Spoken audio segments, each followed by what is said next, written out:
bit of a hot topic. Is Pilates strength training? I have mixed feelings on this. Honestly, it completely depends on the kind of Pilates that you're doing. So this question is actually popping up quite a bit. Pilates has become such a spectrum. You've got your classical Pilates, you've got your contemporary Pilates, you've got your mega former. Pilates doesn't mean just one thing. At TPC, we often combine a lot of weight training. We do very progressive overload. We are very contemporary Pilates.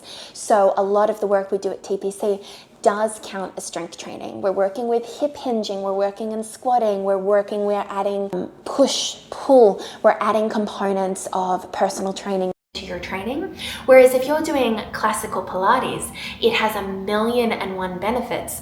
It does not fit in as strength training. Whereas if you do something a little bit more like Legree, it's going to feel a little more like strength training. It's hitting those metrics. So when someone says Pilates in general, honestly, it's going to completely depend on where you're taking your Pilates. Most Pilates instructors will also take some variation of strength training in addition to Pilates.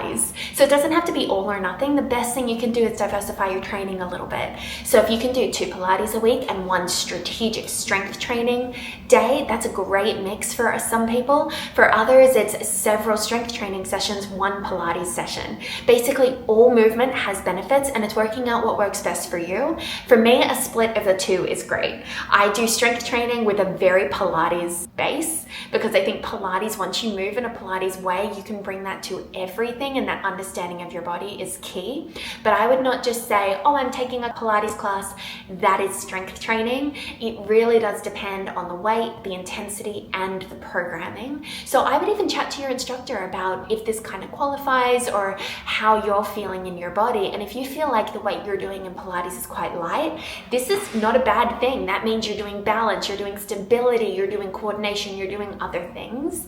But if your doctor is telling you to go and get strength training, go and do strength training, that's when you're going to want to look towards a personal trainer or a different kind of class where you get to really lift some weight. So I promise it's not all or nothing, but you just want to make sure you understand exactly what Pilates you're doing and whether you're hitting the threshold for strength training.